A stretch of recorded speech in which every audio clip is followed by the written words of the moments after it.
के मुद्दे को लेकर के आते हैं और आज एक बार फिर से जनता के मुद्दे पर ही बातचीत करने के लिए जनता के बीच में मौजूद हैं।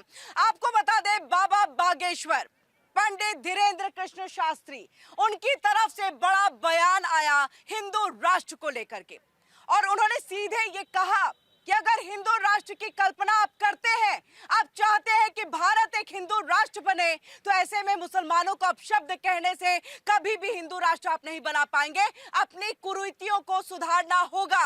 यानी ये बहुत बड़ी नसीहत जो है धीरेन्द्र कृष्ण शास्त्री के तरफ से हिंदुओं को दी गई है कि अपने अंदर की कमियों को कम करे, खत्म करे, जात पात की राजनीति से बाहर निकले। और इसी के साथ उन्होंने कहा एकता ही बस एक आपके पास उपाय है जब आप हिंदू राष्ट्र की जो कल्पना है उसको साकार कर सकते हैं। इन सब के बीच में 3 तलाक से लेकर के मुसलमानों के यानी इस्लामिक धर्म में अन्य कुरीतियों का भी जिक्र करते हुए उन्होंने थोड़ा यहाँ पर जो है उसको मजाकिया अंदाज में भी पेश किया। लेकिन बड़ा सवाल यही है आज के वक्त में कि धर्म निरपेक्षता की बात संविधान में, लोकतंत्र की बात होती है और संविधान से चलने की बात होती है, तो कैसे हिंदू राष्ट्र की कल्पना यहाँ पर कितना जायज नहीं जायज, इन तमाम चीजों पर बातचीत होगी। और वहीं हिंदुओं को जो नसीहत यहाँ पर पंडित धीरेन्द्र कृष्ण शास्त्री के तरफ से दी गई है उस पर हमारी जनता क्या सोचती है, हमारे पैनलिस्ट, हमारे खास मेहमान क्या जानते हैं और क्या चाहते हैं, हम चर्चा का दौर शुरू करते हैं। तो तालियों की गड़गड़ाहट के साथ मुद्दा गरम है की शुरुआत हो जाए।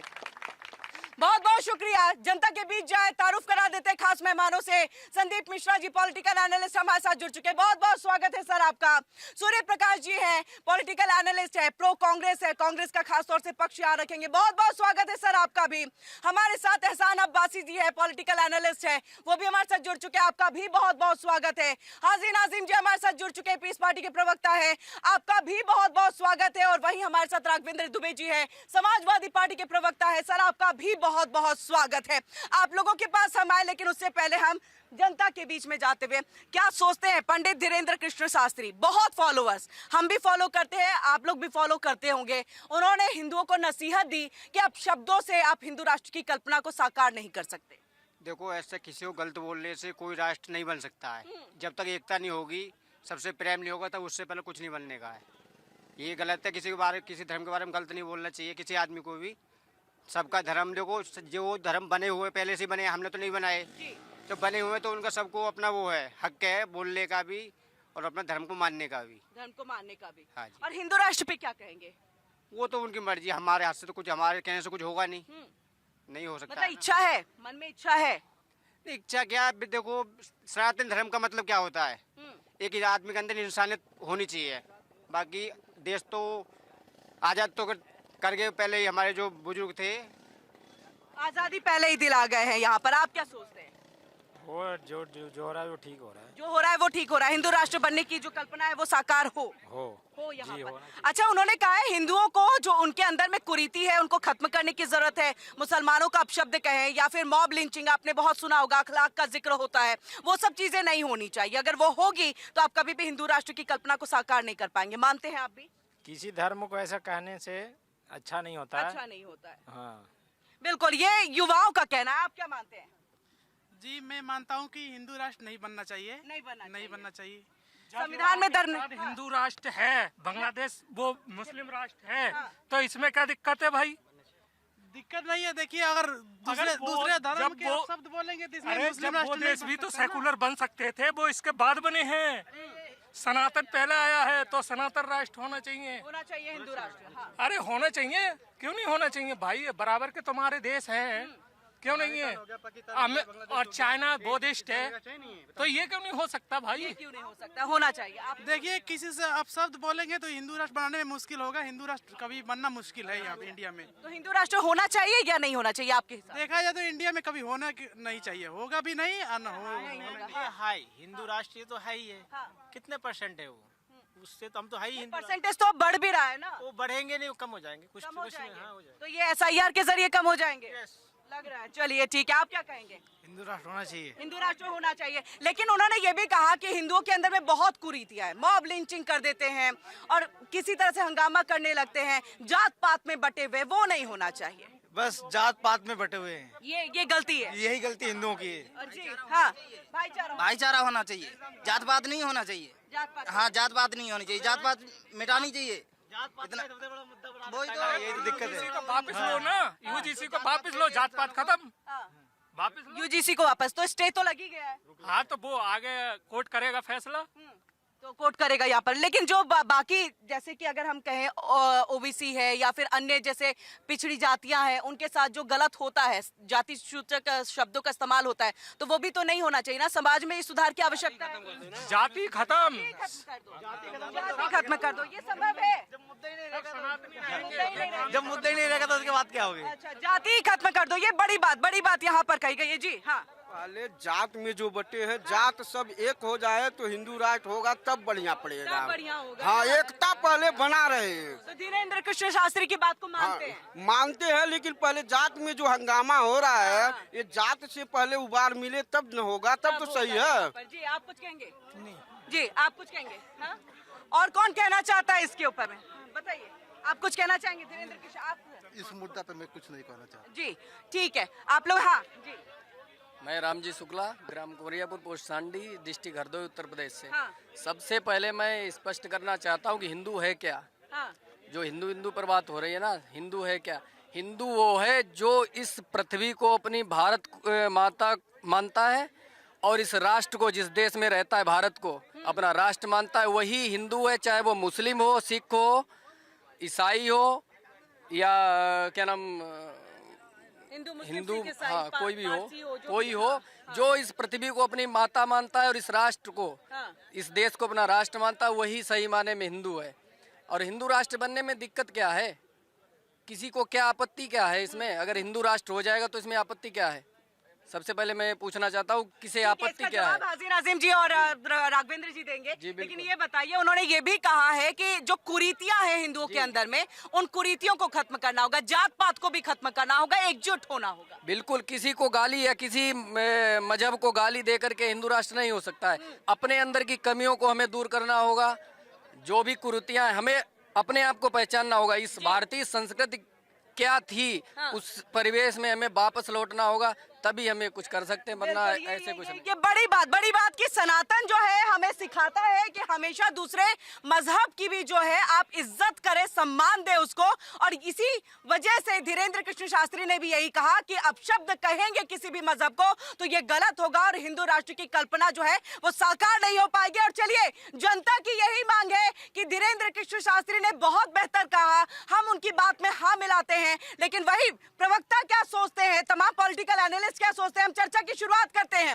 हम सबसे पहले हाजी नाजिम जी आपके पास आते हुए ये बताइए कि धीरेन्द्र कृष्ण शास्त्री ने जो हिंदुओं को एक नसीहत दी, वैसे खुश तो बहुत होंगे आप, लेकिन ये बताइए कि कितना आप मान रहे हैं कि वाकई कुरीतियां हैं और उनको जो है ठीक करने की जरूरत है? हाँ देखिए, मैं राहत इंदौरी साहब का एक शेर पढ़ के बात करूंगा। बिल्कुल इरशाद। हाँ, मैं जब मर जाऊं तो मेरी एक अलग पहचान लिख देना। मैं जब मर जाऊं तो मेरी अलग एक पहचान लिख देना। मेरी इस पेशानी पे मेरे लहू से हिंदुस्तान लिख देना। और रही बात यह कि यहाँ पर जब बात आती है हिंदू राष्ट्र की, देखिए मैंने धीरेन्द्र शास्त्री जी के साथ एक नेशनल टेलीविजन पर संवाद करा था। बिल्कुल आमने सामने बैठ के मैंने संवाद करा था, पूछा था कि भाई आप हिंदू राष्ट्र की बात करते हैं, लेकिन मेरे संविधान के अंदर माइनॉरिटी है, जिसमें हमारा मुस्लिम समाज, क्रिश्चियन समाज, जैन समाज, पारसी समाज, बौद्ध समाज और सिख समाज, 6 माइनॉरिटी में आते हैं। तो भाई उनको आप क्या कहेंगे? भाई मान लीजिए आप लोगों ने 4 को तो कह दिया कि ये तो हिंदू समाज में आते हैं, तो बाकी 2 कम्युनिटी बचती है भाई, क्रिश्चियन कम्युनिटी बचती है, मुस्लिम कम्युनिटी बचती है। तो उनके लिए आप लोग ऐसा क्या करेंगे? आपने कौन सा हिंदू राष्ट्र के अंदर एक ऐसा मैनिफेस्टो तैयार करा है कि वहां पर सब सुरक्षित हो, जबकि मेरा देश का संविधान। अच्छा, आपको ये लग रहा है कि हिंदू राष्ट्र होगा तो असुरक्षित हो जाएंगे ये दोनों कम्युनिटी के लोग? तो लीजिए, हाँ देखिए भाई मैं सलाम करता हूं उत्तराखंड के मोहम्मद दीपक को। मैंने मोहम्मद दीपक इसलिए कहा क्योंकि उन्होंने एक बाबा जो मुस्लिम की दुकान थी, कुछ संगठन आए थे उनकी दुकान को बंद करवा रहे थे, वो कह रहे थे ये नाम बदल दो, लेकिन वही मेरे सनातन धर्म को मानने वाला दीपक जो अपने आप को मोहम्मद दीपक कहता है, वो भिड़ गया और कहा कि ये नाम नहीं बदला जाएगा। भाई हम आपके साथ हैं, यही तो गंगा जमनी तहजीब है। अब बताइए, देश के अंदर आप कहते हैं कि किसी भी मुसलमान को गाली नहीं देना, लेकिन मुसलमान की दुकान को आप बंद कर रहे हैं।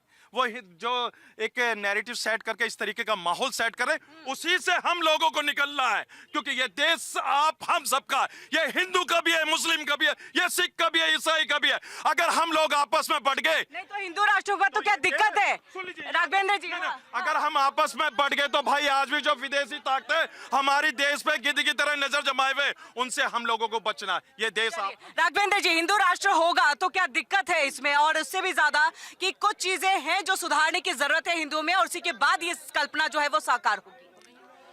सबसे बड़ी है ये नेताओं की ड्रामेबाजी है जो हिंदू राष्ट्र की बात कर रहे हैं। एक्चुअली संविधान में साफ साफ लिखा है, और कहीं ना हिंदू राष्ट्र बनना जा रहा है ना दूसरा कोई राष्ट्र बनना चाह रहा है। ये सेकुलर राष्ट्र है और सेकुलर ही रहेगा। ये केवल वोट बैंक की राजनीति है जिस पर समय समय पर कुछ सरकारी संत या दूसरे लोग करते हैं। हालांकि उनकी इस बात पर मैं जरूर तो उनको कौन से वोट बैंक की जरूरत है? किनको? जो आचार्य हैं या बाबा बागेश्वर हैं या अन्य जो पंडित जी हैं, इन लोगों को मैं संत मानता ही नहीं हूँ। संत वो हैं जो सरकारी सुविधा का उपभोग कर रहे हैं। ये वो संत हैं जहां पर प्रधानमंत्री भी हाजिरी दे रहे, राष्ट्रपति भी हाजिरी दे रहे, मंत्री भी दे रहे, मुख्यमंत्री भी हाजिरी लगा रहे हैं। ये कौन सा संत है? जो कुंभ में अभी माघ मेले में आए शंकराचार्य जी, उनकी किस तरीके से बेइज्जती की गई। जो बटुक थे उनकी शिखा पकड़ करके किस तरीके से घसीटा गया, जूतों से मारा गया, 85 साल के बुजुर्ग को मारा गया।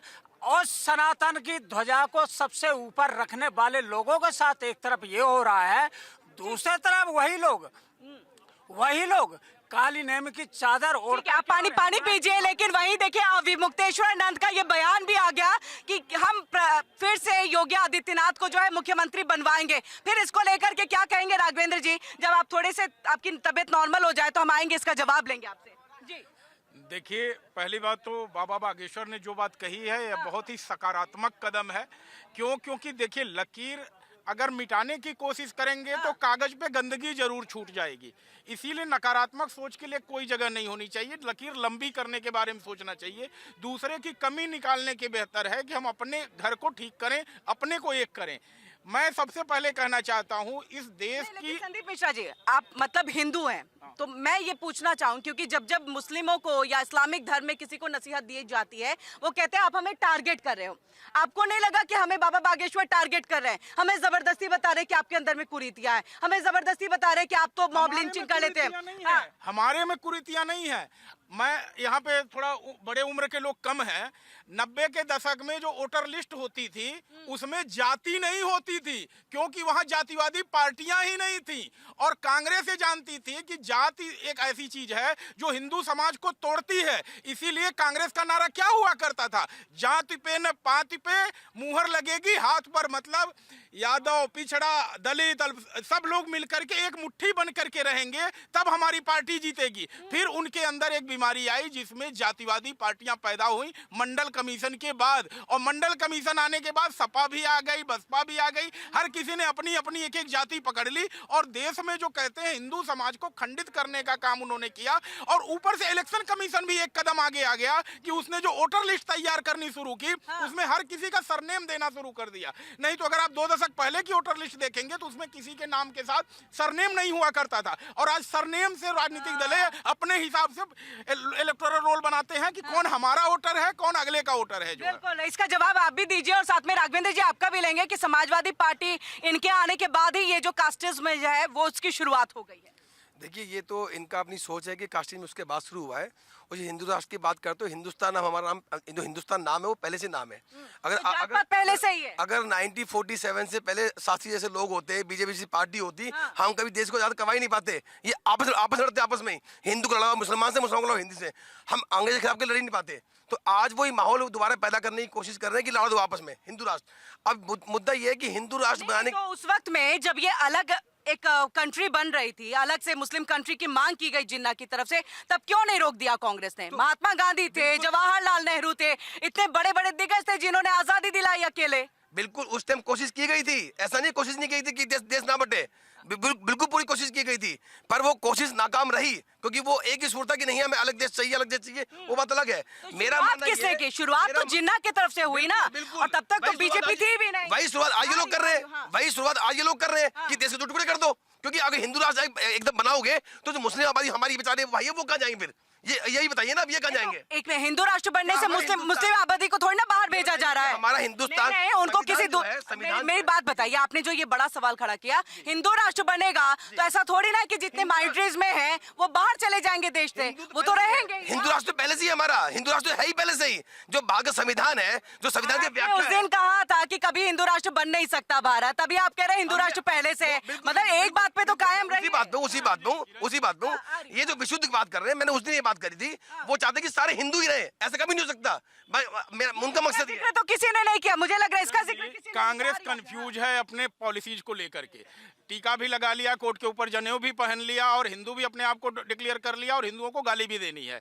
राम मंदिर में राम को काल्पनिक भी कहना और ताला खुलवाने का क्रेडिट भी लेना है। तो पहले कांग्रेस डिसाइड तो कर ले उसको करना क्या है भाई। आप इधर भी जाओगे उधर भी जाओगे तो कहीं नहीं पहुंचोगे, वहीं रहोगे जहां आज हो, इससे आगे नहीं जा सकते और नीचे ही जाओगे। देखिए एक बात और यहाँ पे जोड़ दूं मैं, कांग्रेस को अपनी नीति स्पष्ट करनी पड़ेगी भाई। कांग्रेस ने ही इस देश को एक किया और कांग्रेस ने ही तोड़ा ही।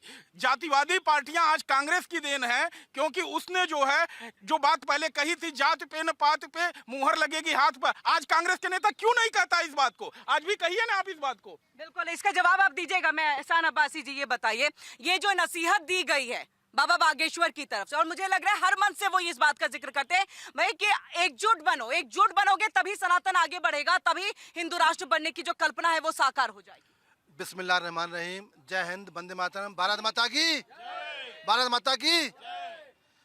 किरण जी मैं चाल लान कह दूं शायर की, बिल्कुल हर के साथ शुरुआत है, मुझे लग रहा है इरशाद होना चाहिए। हर शहर में हर बस्ती आबाद नहीं होती, हर शहर में हर बस्ती आबाद नहीं होती, दीवार तो मिलती हैं बुनियाद नहीं मिलती। माँ तो हर एक औलाद की अच्छी होती है, परंतु हर माँ को अच्छी औलाद नहीं मिलती। क्या बात, क्या बात। ये देश के अंदर गंगा मैया भी है, यमुना मैया भी है, और सीता मैया भी है, वैष्णो मैया भी है, काली मैया भी है, भारत मैया भी है, यमुना मैया भी है, और प्रभु राम का मंदिर भी है, बाबा काशी विश्वनाथ का कॉरिडोर भी है। तो ऑटोमेटिक हिंदू राष्ट्र है, इसमें हमें कहने की आवश्यकता की है। प्रभु राम का राज्य जब तक संविधान में नहीं बदलाव होगा तब तक तो प्रभु राम का राज्य देखा होगा या पता होगा कथाओं में या वेद पुराणों में, तो प्रभु राम का राज्य क्या था? प्रभु राम राजा राम थे ना, उनका राज्य क्या था कि शेर बकरी भेड़ भी एक किनारे पर जल कुएं पे पानी पिएंगे। इसका मतलब सभी समुदाय, सभी जाति, सभी धर्म, सभी मत पंथ के लोग इस देश में रहेंगे। ये गुलदस्ता है हिंदुस्तान का।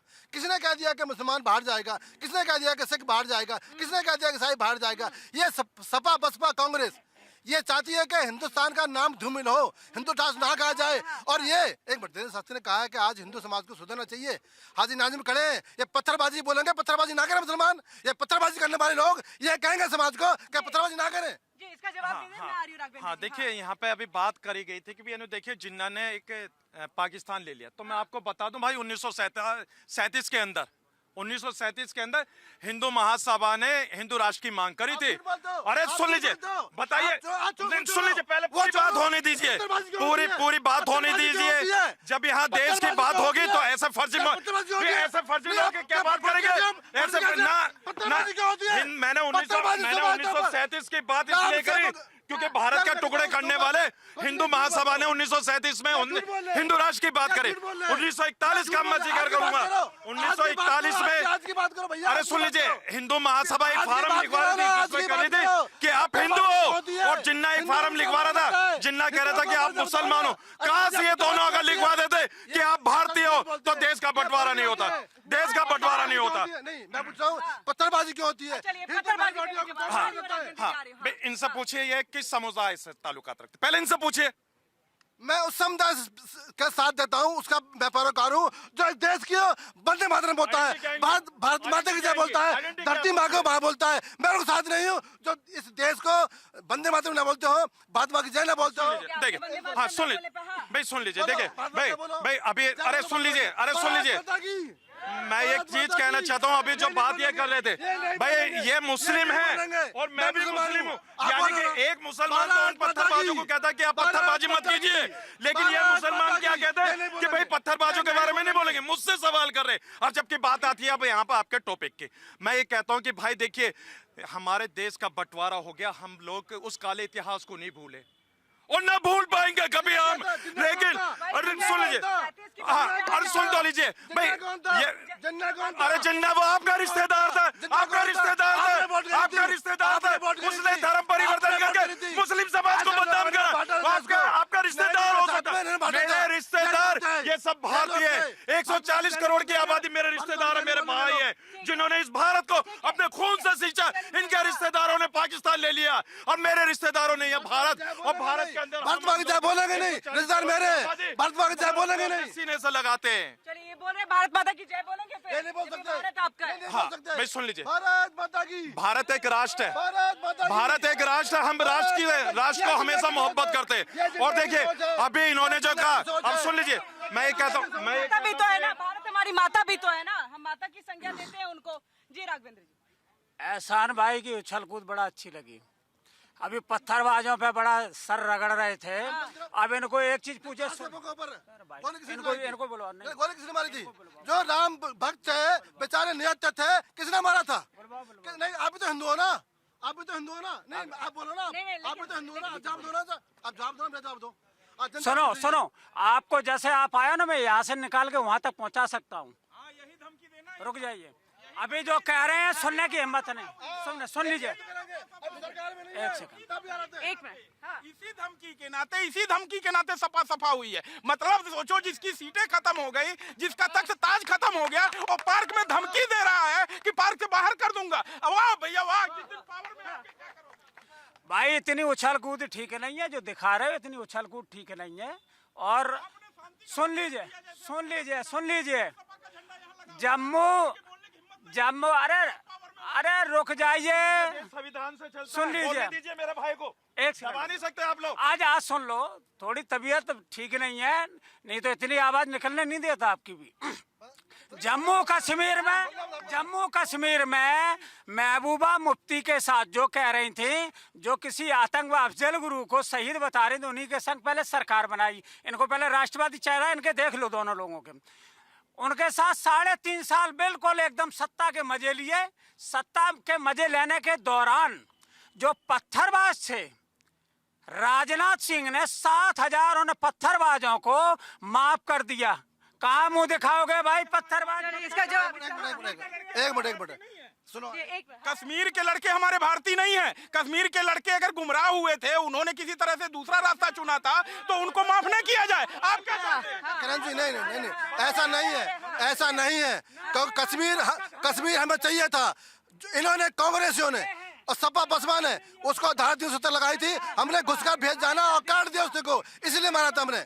ये तो एक मिनट, ये तो केवल वो है कि बहन मायावती दलित है, उसको मारने को। मालूम है गठबंधन होने वाला है आप लोगों का आगे वाले चुनाव में। बड़े अच्छे लोग हैं। अभी जिस बात पे कहते थे जवाब नहीं आया ना, राष्ट्रवाद का घाघरा पहन करके नाचते तो बहुत हैं, लेकिन जब बात आती है आतंकवादियों को शहीद बताने वाले, उनके साथ कर लेते हैं आप, आतंकियों को छोड़ देते हैं।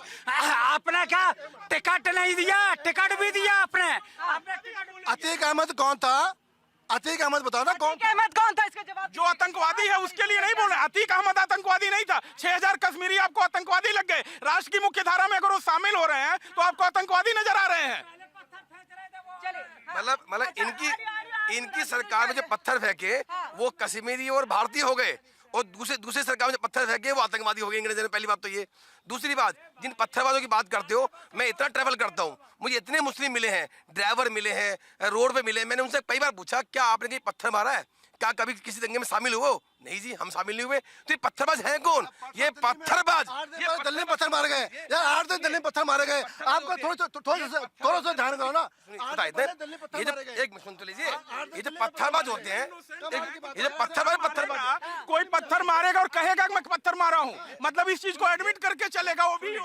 जो ये इनको सुनिए, ये जो पत्थरबाज होते हैं, पत्थरबाज ये सिर्फ होते कुछ राजनीतिक मोहरे, ठीक है। इस बात को समझना पड़ेगा, पहली बात। दूसरी बात, पहले इस बात को खंडन करें कि ये बात भाषण में बड़ी अच्छी बात बोली कि महबूब मुफ्ती, जिसको आप आतंकवादी टमका देते थे, कहते थे पाकिस्तान के समर्थक हैं, आपने सरकार चलाई उनके साथ, फिर आप कहाँ थे? आप किस राष्ट्रवाद की बात करते हो? आप किस हिंदूवाद की बात करते हो?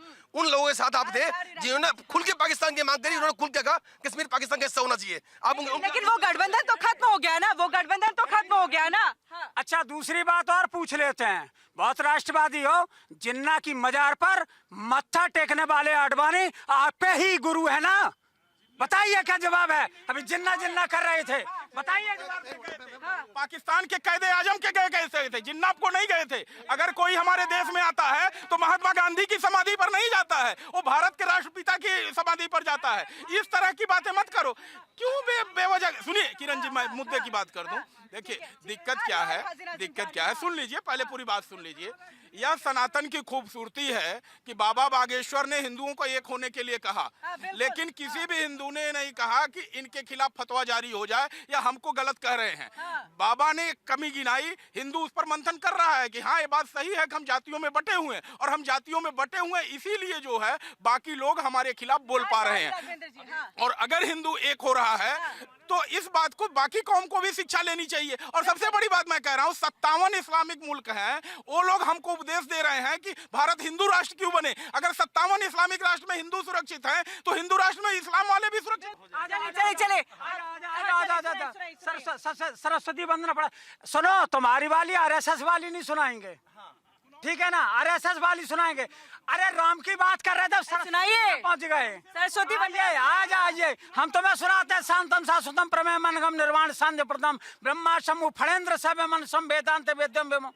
अरे भाई आओ ना। अच्छा, ये एक सवाल हर बार डिबेट में उठता है कि जिसको चौपाई नहीं आती, जिन्होंने प्रभु श्री राम यानी कि रामायण को नहीं पढ़ा है, वो सनातनी नहीं है। आप जनता है, आप इस बात को बताइए, आपको आती है चौपाई?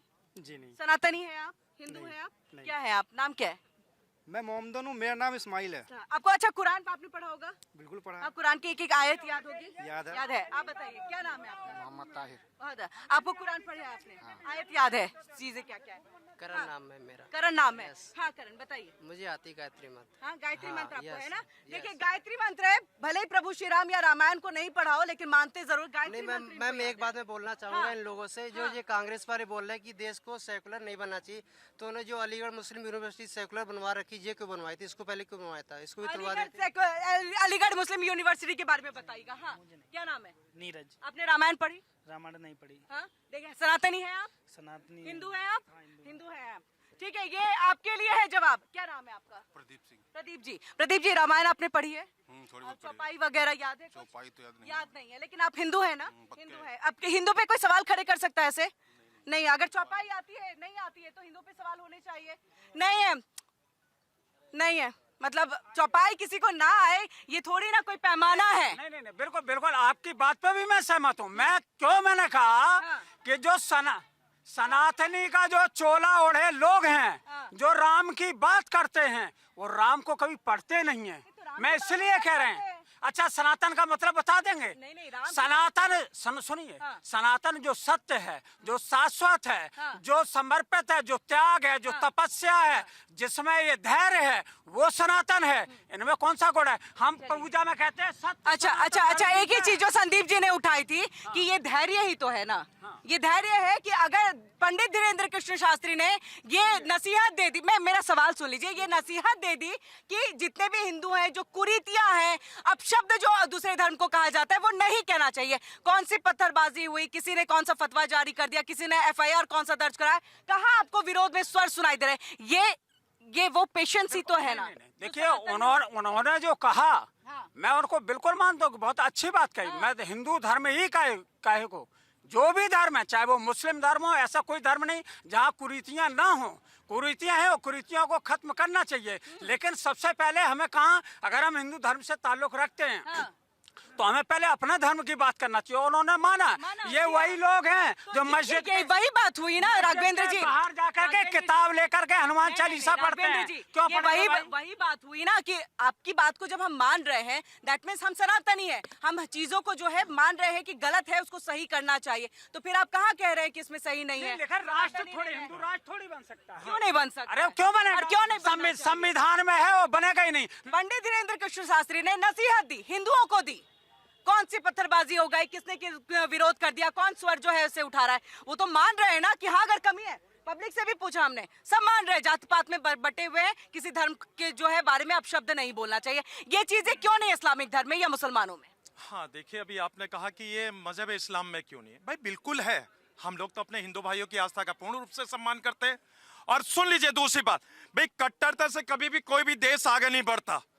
जिसका जीता जागता प्रमाण आपने नेपाल देख लीजिए, आप नेपाल देख लीजिए, नेपाल के अंदर क्या हुआ, और उससे पहले आप श्रीलंका के अंदर भी देख लीजिए। भाई क्या हुआ, कट्टरता से हमेशा देश का नुकसान होता है, समाज का नुकसान होता है। और मैं तो बड़ी जिम्मेदारी के साथ ये कहता हूं, भाई हम सब भाई हैं और हम इसी भारत के अंदर रहेंगे, और इसी भारत के अंदर रहेंगे, हमें आपको कोई जुदा नहीं कर सकता। और रही बात एक और, भाई यहाँ पर अतीक अहमद को आतंकवादी कहा गया। भाई वो दुश्मन था, वो जालिम था, वो अपराधी था, लेकिन उसके लिए कोर्ट था। लेकिन फूलपुर के जो सम्मानित जनता जिन्होंने उनको अपना वोट दिया और लोकसभा के अंदर पहुंचाया, इनकी नजर में इनकी नजर में वो के लिए भी कोर्ट खुल गया था देर रात। सुन लीजिए, इनकी जनता नहीं, उस जनता को भी आतंकवादी कहेंगे जिन्होंने उनको वोट दिया था? बताइए कि किस तरीके से जनता का अपमान कर रहे। फूलपुर की जनता ने उनको वोट दिया और ये कह रहे कि वो आतंकवादी है। भाई जनता का अपमान नहीं सहेंगे हम लोग। देखिए ऐसा है, पहली बात तो यहाँ सनातन पे बहुत उपदेश हो गया, और सनातन पे ऐसे लोगों ने उपदेश दिया जिन्होंने साधु संतों पे गोलियां चलवाई थी। सनातन एक जीवन पद्धति है, और इसमें कोई सर्टिफिकेट बांटने वाला नहीं है। कोई बिल्डिंग या कोई ढांचा ऐसा नहीं है जहां से सर्टिफिकेट जारी होता हो कि आज अगर यह काम आप करेंगे तब हिंदू रहेंगे, कल से आप हिंदू नहीं रहेंगे। कल से कोई भी एक सेकंड पहले सुनो। सनातन के लिए एक जीवन पद्धति है, जो मंदिर जाता है वो भी हिंदू है, जो मंदिर नहीं जाता है वो भी हिंदू है। जो व्यक्ति कर्मकांड करता है वो भी हिंदू, जो कर्मकांड नहीं करता वो भी हिंदू है। और यह वे ऑफ लाइफ है। हर भारतीय जो कोई भारत में है वह हिंदू है, इसको सबको स्वीकार करना पड़ेगा। क्योंकि हमारी प्रियम्बल में जब हमारा संविधान बन रहा था, वहां पर सेकुलर शब्द कोई लिखा ही नहीं गया था। मतलब पूरा का पूरा राष्ट्र का एक परिचय है कि भारत के सभी लोग हिंदू हैं। किरण जी, आपके चैनल के माध्यम से मैं कहना चाहता हूँ अपने मुस्लिम उलमाओं से, मुस्लिम धर्मगुरुओं से और मुस्लिम बुद्धिजीवी वर्ग से कि आज एक पहल की है धीरेन्द्र शास्त्री जी ने कि हिंदू अपने अंदर जो कमियां हैं वो खत्म कर दें। मैं चाहता हूँ आपके माध्यम से कि जो मुस्लिम समाज के युवा हैं, जो मुस्लिम समाज के लोग हैं, जो कहीं ना कहीं हम गलत कामों में फंस जाते हैं, जैसे कि हम कहीं ना कहीं पत्थरबाजी कर देते हैं, या कहीं ना कहीं हम किसी के इसका जवाब हाजिर नाज़िम जी ने नहीं दिया था, कहीं ना कहीं किसी का विरोध कर देते हैं, या हम अपने जो सुरक्षा में लगे सुरक्षा कर्मियों को हम पथराव कर देते हैं, हम न्यायालय की बात नहीं मानते हैं। तो मैं कहता हूँ ये देश सबका है। आज हिंदू हमारा बड़ा भाई है इस देश में। उस बड़े भाई ने पहल करी है कि हमारे हिंदू समाज की जो कुरीतियाँ हैं एक हो जाएं, हम सबसे प्यार करें। मैं ऐसे आपके मतलब में कहना चाहता हूँ कि मुस्लिम समाज आज खड़ा हो, ये कहे कि हिंदू हमारा बड़ा भाई है, हम उसके साथ में कंधे से कंधा मिलाकर दिवाली मनाएंगे। जवाब दीजिए हाजी नाज़िम जी, इसका जवाब। हाँ भाई, इन्होंने कहा कि हम हिंदू भाइयों के साथ खड़े हो जाएं। भाई इंशाल्लाह हम लोग तो खड़े हैं अपने हिंदू भाइयों के साथ। और सुन लीजिए, अरे सुन लीजिए बात, संभल है, दिल्ली है भाई हाँ देखिए भाई सुन लीजिए, मैंने कहा कि अगर कोई भी पत्थरबाजी करता है, देश को नुकसान पहुंचाता, वो हम लोगों में से नहीं हो सकता। उसकी भाई वो जिन्ना वाली सोच वाले लोग होंगे जिनको भारत का भाई देखिए जिन्ना सोच वाले समाजवादी पार्टी के ही तो सांसद थे ना जिन्होंने बरगलाया था। ये बता रहे, वो देखिए जिन्ना सोच वाली बता दी। अभी बता रहा हूँ गठबंधन होगा कि रुक जाएंगे? एक चीज मेरे दिमाग में आ रही है, उसका जवाब दे दूं। कितने बड़े सनातनी हैं, संगीत सौ में इन्हीं के पार्टी में विधायक रहे। आज संगीत सौ में अल्दुआ कंपनी, बीफ कंपनी, गाय के मांस की कंपनी के डायरेक्टर भाई पैसे लेते रहे। अरे सुनो, कागज के साथ हमारे विधायक अतुल प्रधान ने उन्हें चैलेंज दिया। तो सत्य सुनो, सब सुन लो, सत्य यह है कि वो जमीन संघ सोम के नाम पे थी, बेच दी उस कंपनी को, मालिक कैसे बन गया? ये झूठ बोलते बरगलाते। आज भी सुनो, आज भी उस कंपनी का मालिक नहीं है, डायरेक्टर नहीं है, ये झूठ बोलते। एक पैसा अकाउंट बन नहीं आता संघ सोम के में। ये झूठे लोग हैं, ये केवल बरगलाते हैं लोगों को। ये झूठ बोलते हैं। जमीर बेचना सुन लीजिए, झूठ बोलने के लिए भी कुछ चाहिए। कागज में बाकायदा डायरेक्टर है क्या? डायरेक्टर जमीन बेचने की बात नहीं, अरे गाय का मांस बेचने वाले लोग। मैं झूठ बोले, एक पैसा उस कंपनी में। सुनो, डायरेक्टर एक कंपनी का नाम था, एक मिनट, एक कंपनी का नाम था, उस कंपनी को बेच दिया उन्होंने, और डायरेक्टर थे, लेकिन एक पैसा उस संगठन नहीं आया। ये झूठ बोलते हैं। राघवेंद्र जी गूगल लेके नहीं रहे। हाँ 10 सेकंड आप, चलिए आप बोलिए। भाई देखिए, मैं अपने हिंदू भाइयों की आस्था का बड़ा सम्मान करता हूँ। गाय हमारे हिंदू भाइयों की आस्था है, और मैं राज्य सरकार और केंद्र सरकार से भी अपील करता हूँ कि मेरे हिंदू भाइयों की आस्था गाय को राष्ट्रीय दर्जा घोषित कर दीजिए, कर दीजिए। भाई, हम मुस्लिम समाज अपने हिंदू भाइयों की आस्था के साथ खड़ा। बताइए, दिल बड़ा कीजिए, आप लोग दिल बड़ा कीजिए और गाय को राष्ट्रीय पशु या राष्ट्रीय दर्जा दीजिए। राष्ट्रीय माता का दर्जा दिया जाएगा। की नहीं बात करी मैं, बिहार चुनाव में जो बात कही गई दरी उठाने वाली, वो तो महागठबंधन से नाराज है, यानी आपसे, कांग्रेस से, महागठबंधन में जितनी पार्टियां उनसे। किरण जी बिल्कुल ठीक कहा। मुसलमान दरी बिछाने वाला है, ये बता दिया सपा ने आज अपने प्रवक्ता ने कि मुसलमान दरी बिछाएगा। इस सपा सरकार में कभी ना मुख्यमंत्री बनेगा, ना राष्ट्रीय अध्यक्ष बनेगा, ना डिप्टी सीएम बनेगा। केवल मुसलमान सपा में दरी बिछाएगा और बिरयानी खिलाएगा, और अफ्तारी खिलाएगा, टोपी पहनाएगा। ये वो दो चेहरा है। आज क्या दिया इन्होंने कि सपा मुसलमान सपा में दरी बिछाएगा, दरी बिछाएगा, दरी बिछाएगा। ठीक है, जल्दी से। हाँ, अरे हमारी सरकार थी तो कई कैबिनेट मंत्री थे, दरी तो बीजेपी में बिछाते हैं भाई। 2 मंत्री थे, उन्हें कान पकड़ के निकाल दिया। ये है ये दरी। मेरे सवाल तो कर रहे हैं, सवाल का जवाब क्या क्या बताइए? बिहार में तो नाराजगी महागठबंधन से थी ना मुसलमानों की। नहीं कोई जब असदुद्दीन ओवैसी के लिए दरवाजा बंद किया, कहा गया कि हम नहीं कहा गया, तभी तो रिजल्ट ये आया ना बिहार में। सुन लीजिए, अभी बहुत लंबा टाइम नहीं हुआ, लोकसभा का जब चुनाव हुआ था उत्तर प्रदेश में, इनको हमने धकेला करके नंबर 2 पे कर, बिहार भूल गए। किरण जी सुनो, देशवासियों, सपा की सरकार थी तो कह दिया था इन्होंने कि बचाओ, मजार बनाओ, मजार पूजा करो। मजार बनवाए लोग हैं, इन्होंने मजार बनवा के मेरे समाज को बैठा दिया, रोजगार नहीं दिया, ठेले पे बैठा दिया। हमारे आदरणीय भाई साहब पिछली बार डिबेट में थे, तब भी इनका मुद्दा था कि कब्रिस्तान शमशान घाट, कब्रिस्तान शमशान घाट। पहले इनसे पूछिए, क्या ये शमशान घाट बनाना क्यों चाहते हैं? ये कब्रिस्तान बनाना क्यों चाहते हैं? क्या हिंदुस्तान को शमशान घाट कब्रिस्तान बनाना है इनको? इनके मुद्दे में सिर्फ शमशान घाट कब्रिस्तान ही क्यों रहता है? कि क्या शमशान बड़े क्या चाहते हैं कि शमशान घाट भरे हिंदुस्तान में हिंदू लोग मारे जाए, इसलिए पूछे इनसे। आप इनसे पूछिए कि शमशान घाट बार बार, अरे देश की विकास की बात करिए भाई, जो कुर्तियों की बात कीजिए भाई, देश एक कैसे उस पर बात कीजिए, जात पात कैसे इस पर बात कीजिए। इनके बार बार शमशान घाट नहीं बना, शमशान घाट नहीं बना। पहले इनसे पूछिए ये शमशान घाटी क्यों चाहते हैं? जब ये कहेंगे कि हमने सबका साथ करके हमने काम किया है, तो मैं पूछूंगा ना,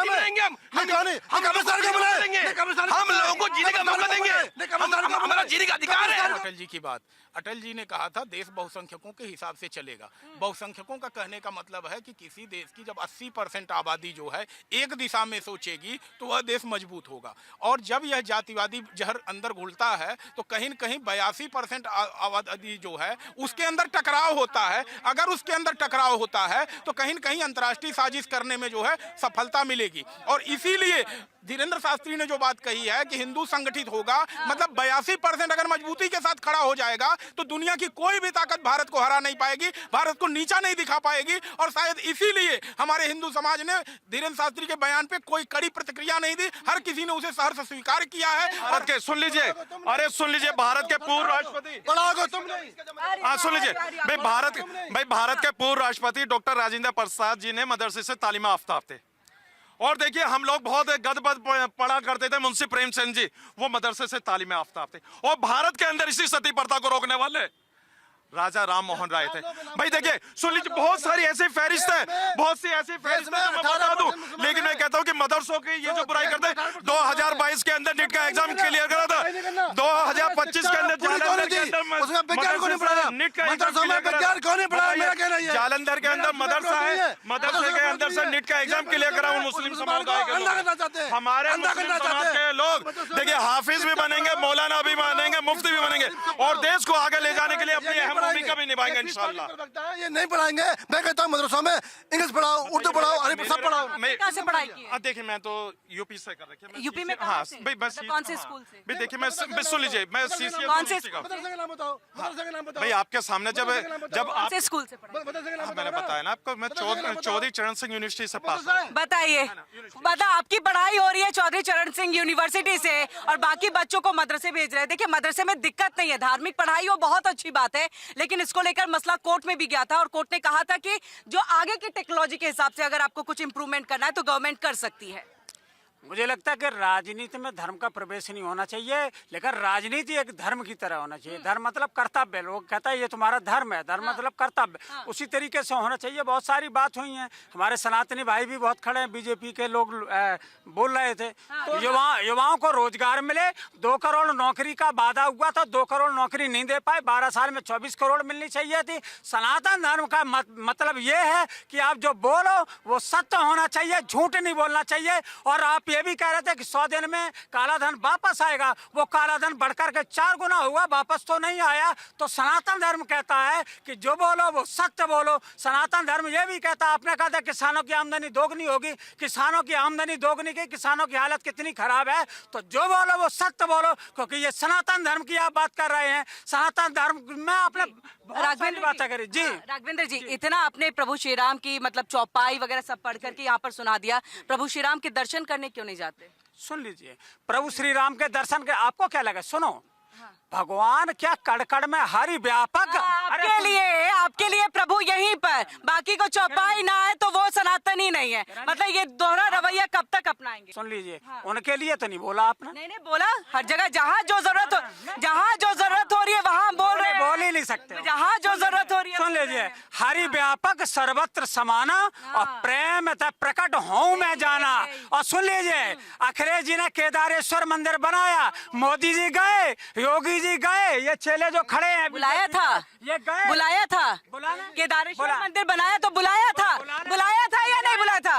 बुलाया था या नहीं बुलाया था? बाकी राम मंदिर बना, अखिलेश जी ने कहा सबको आमंत्रण दिया, आइए पहुंचिए।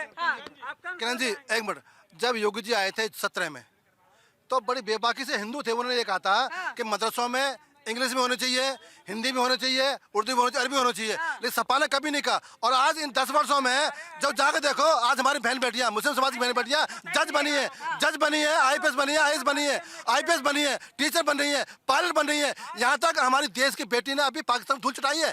तो ये कहाँ थे उस समय? कांग्रेस कहाँ थी उस समय? अगर हमें पढ़ने का अवसर मिला है तो इस सरकार ने दिया है। सपा के प्रवक्ता ने बहुत अच्छा बोला है, काल ने में तो वो थे जो निहत्थे कार सेवकों के ऊपर गोली चला रहे थे, उनकी जान जा रही थी, लहू बह रहा था। इस धरती को श्री राम की इतनी चौपाई पढ़ रहे हैं, लेकिन आप लोगों ने ही गोली चलाई थी। सपा के प्रवक्ता यही कहा जाता है। सुनिए राघवेंद्र जी, सुनिए, कहा जाता है पढ़ा लिखा जाए थोड़ा। आप साफ साफ कहिए, धीरेन्द्र शास्त्री का बयान सही है कि गलत है? एक लाइन में बताइए। जो उन्होंने कहा है कि हिंदू एक हो, संगठित हो, क्या गलत कहा है? और अगर गलत कहा है तो क्यों कहा है, आप बताइए। चलिए इसका जवाब दीजिए। हाँ आ रही हो सूर्या जी, आपके पास आ रही हो। हाँ, अगर आप ये बात कह रहे हैं हिंदू संगठित हो तो आप गलत कह रहे हैं। आपको कहना चाहिए कि देश संगठित हो। हिंदू, मुस्लिम, सिख, ईसाई और जो देश को बांटने का काम करते हैं, ये देशद्रोही हैं, ये राष्ट्रद्रोही हैं, जो अंग्रेजों के एजेंट थे, अंग्रेजों की गुलामी करते थे, अंग्रेजों के से पैसे लेकर के जो अंग्रेजों को खबरें दिया करते थे, जिन्होंने तिरंगे झंडे का विरोध किया, ऐसे लोगों को निकाल करके बाहर फेंक देना चाहिए। क्योंकि जो लोग राष्ट्र का नहीं, जो देश का नहीं, कौन थे? पूछ रहे कौन है? कौन से अंग्रेज जिनके लिए वो काम किया? RSS की पूरी महासभा, हिंदू महासभा। अरे नाम बताइए, तमाम बोल दिया, सबको बोल दिया। अरे भाई नाम पूरा हुआ। सावरकर जी कौन से थे? आ जाइए। सावरकर जी ने सजाए काला पानी बिताया और आपके लिए वो माफी वीर हैं, वो माफी मांगने वाले अंग्रेजों के दलाल हो गए। और जो जेल के अंदर बैठ के किताब लिखने को पाते थे, जिनको जेल के अंदर बैठ करके जो है किताब अखबार सब कुछ पढ़ने को मिलता था, वो लोग जो है राष्ट्रवादी हो गए। बाबा जी, पापा जी, पिताजी, इन्हीं सबकी आप पूजा करते रहिए। भाई सावरकर के त्याग को यह देश नहीं भूल सकता है। और आज इनको दिक्कत यही है कि सावरकर ने जो सजाए काला पानी में सजा काटी, जो यातनाएं झेली, उसको कांग्रेस ने, सपा ने, सबने भुला दिया। और आज जब सावरकर को उनका सम्मान मिल रहा है, उनके नाम पर अंडमान निकोबार में सम्मान दिया जा रहा है, देश में सम्मान दिया जा रहा है, तो दिक्कत हो रही है। सावरकर इसलिए दिक्कत इनको करते हैं कि सावरकर हिंदू की बात करते हैं, हिंदू एकता की बात करते हैं, हिंदू सम्मान की बात करते हैं, और सनातन से सबसे ज्यादा दिक्कत इसीलिए इनको हो रही है। जी, सनातन से ज्यादा दिक्कत हो रही है आपको। अच्छा एक चीज पूछ रहे हैं, सावरकर 60 रुपए तब के आज कितने, आज का 2.5 लाख रुपए पेंशन देते थे, अंग्रेज किस बात की देते थे? का मौका दे रहे, बोलिए। हाँ भाई जब मैं बात करता हूँ कि यहाँ पर राष्ट्र के हम और कोई राष्ट्र बर्दाश्त नहीं कर सकते, हमारा तो सिर्फ एक ही राष्ट्र है, वो है सिर्फ और सिर्फ भारत। भारत एक राष्ट्र है। और रही बात, आपने जिन्ना की बात कर दी, भाई जिन्ना को हमारे बुजुर्गों ने लात मार के पाकिस्तान भेज दिया था। भेजा कहा था, बकायदा पाकिस्तान एक बड़ा सा जो हमारा एरिया है वो उनको दे दिया गया था, समर्पित कर दिया गया था। ले जाओ अपने लोगों को, ले जाओ अपने लोगों को तुम यहाँ से। गांधी जी को अपनाया, गांधी जी के मुल्क को अपनाया, और मैं बड़े फक्र से कहता हूँ कि मैं भारतीय हूँ और भारत की इस पाक सरजमीन पे पैदा हुआ। लेकिन बात बंद करिए ना पत्थरबाजी करना, संभल में पत्थरबाजी, सपा सांसद आकर के वहाँ पर हंगामा कर देते हैं। तो बोलिए समाजवादी पार्टी के साथ कोई कनेक्शन नहीं रखेंगे आने वाले दिनों में, बोलिए, करिए, खंडन करिए। क्यों नहीं करे, करिए समाजवादी पार्टी सांसद जो आकर के तुर्कमान गेट के पास में पत्थरबाजी कराते हैं, वही जियाउल बर्क रहमान जो है संभल में यहाँ पर हमला करवाते हैं, पत्थरबाजी कराते हैं। कोर्ट था ना, कोर्ट ने कहा था ना, कोर्ट ने कहा था ना, कोर्ट ने कहा था ना, कोर्ट ने ही कहा था ना, कोर्ट ने ही कहा था ना सर्वे करने के लिए। फिर कानून कहाँ गया, कहाँ हुआ सर्वे भाग करके आना पड़ा, भाग करके पहली बार भाग करके आना पड़ा। अरे सर सुनिए सुनिए सुनिए, कोर्ट ने जियाउल बर्क रहमान सबसे मुख्य आरोपी है संभल हिंसा का, याद होगा आपको, समाजवादी पार्टी से वो भी है, कर दिया। कोर्ट ने सर्वे के लिए भेजा था, कोर्ट ने सर्वे के लिए भेजा था तुर्कमान गेट के पास भी और संभल में भी, लेकिन सबको दरकिनार किया गया। 60,000 से ज्यादा लोग जो है पत्थर ले करके वहाँ पर छिपे हुए थे। अरे रहने दिए सर, जो सच है उसका तो खंडन आप करते नहीं है, और बात करते हैं मैं भारतीय, मैं भारतीय, मैं भारतीय। कहते कि अवैध जमीन खाली होनी चाहिए, बिल्कुल होनी चाहिए ना, फिर पत्थरबाजी क्यों, फिर पत्थरबाजी क्यों? सबसे पहले वहाँ जो अफवाह जो फैलाई गई थी, अफवाह फैलाने वाला एक्शन होना चाहिए। किसने फैलाया, ये जांच का विषय है। किसने फैलाया, क्या बात है, ये नदवी जी का है, नदवी जी का वीडियो है, पुलिस ने इस चीज को ये किया है, ये जांच का विषय है। खंडन करिए सर, तो सबका करिए खंडन करिए। सिर्फ मैं भारतीय, मैं संविधान को मानता हूँ, आप वो भारतीय है जो संविधान लोकतंत्र किसी को नहीं मानते हैं। जो माफ कराए हैं इन्होंने, पूछे जम्मू कश्मीर में। एक मिनट किरण जी, मुद्दा एक मिनट, आइडेंटिटी की तो मैंने बात ही नहीं की, आइडेंटिटी की तो मैंने बात ही नहीं की, आइडेंटिटी की तो मैंने बात ही नहीं की। आपने कहा मैं संविधान को मानता हूँ, मैं देश के कानून को मानता हूँ, मैं संविधान को मानता हूँ, तो बोलिए तुर्कमान गेट के पास जो बोलिए समाजवादी पार्टी से आगे कोई कनेक्शन नहीं रखेंगे आप, नहीं रखेंगे, कोई गठजोड़ आप नहीं करेंगे, बोलिए इस बात को। हिम्मत नहीं है सर। अच्छा एक मिनट, आरोप सिद्ध हो गया, आरोप सिद्ध हो गया, वीडियो आया, वीडियो आया, जियाउल बर्क रहमान पे वीडियो आया, संभल में आया, कोर्ट ने ही भेजा था सर्वे करने के लिए उस टीम को, कोर्ट ने ही भेजा था कोर्ट ने ही भेजा था सर्वे करने के लिए टीम को, लेकिन नहीं करने दिया गया, पत्थर फेंके गए हैं वहाँ पर। जितने सरकारी कर्मचारी थे उन पर पत्थरबाजी की गई, गोली मारे गए, सीसीटीवी कैमरे तोड़े जा रहे थे। चलेंगे, अब चला भी है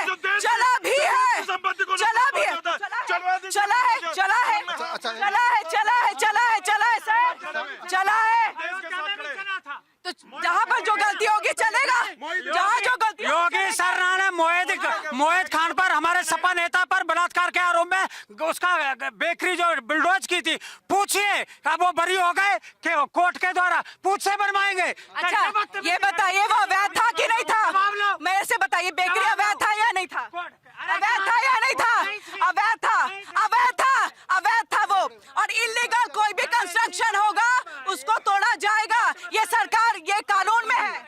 किरण जी, पत्थरबाजी की यारी सपा की बिल्कुल साथ है, दोनों साथ है, बिल्कुल साथ है। अब सुनो एक मिनट, अभी आपका मुद्दा है कि हमारे दिनेश ठाकुर जी ने क्या केस क्यों आपने माफ कर दिया? मैं बता रहा हूँ ना, मैं बता रहा हूँ, सरकार गठबंधन में थी, मैं बता रहा हूँ आपको, राम मंदिरों के हत्यारा पे गोली को चलाई थी, गोली क्यों चलाई थी?